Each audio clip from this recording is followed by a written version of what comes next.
हिंदी फिल्मों में आपने दो बिछड़े हुए भाइयों को मिलते हुए कई बार देखा होगा। बिछड़े भाइयों को मिलते देख आपके चेहरे पर मुस्कान भी आती होगी, लेकिन सीरिया के इन दो बिछड़े भाइयों का मिलन देखकर आपके चेहरे पर मुस्कान नहीं बल्कि आंखों में आंसू आ जाएंगे। सीरिया में रूस और अमेरिकी सेना के हवाई हमलों में कई लोग मारे जा रहे हैं। सीरिया की इस लड़ाई में सबसे ज्यादा अगर किसी को नुकसान उठाना पड़ रहा है तो मासूम और बेकसूर बच्चों को।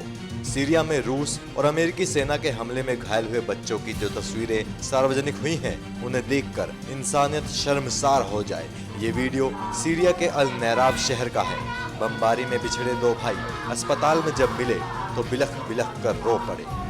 अस्पताल के बिस्तर पर मिले दोनों भाई एक दूसरे को गले लगाकर फूट फूट कर रोते रहे।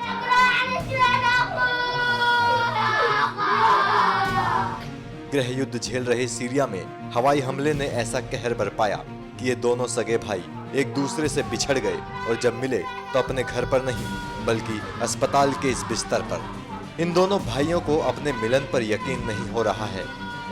जब इन्हें ये पता चला कि हवाई हमलों में इन्होंने अपने एक भाई को खो दिया है तो ये फूट फूट कर रोने लगे। दरअसल अल नैराब शहर में हवाई बमबारी में 15 लोगों की मौत हो गई थी, जिनमें 11 बच्चे शामिल थे।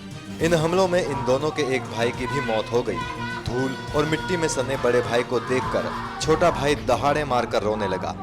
दो मासूमों के रोने की तस्वीर वायरल हुई, देखने वालों की आंखें भी नम कर गई। अभी कुछ दिन पहले ही धूल मिट्टी और खून से सने मासूम उमरान दानिश की तस्वीरें सामने आई थी, जो सीरिया के अलेप्पो में हवाई हमले में जख्मी हो गया था।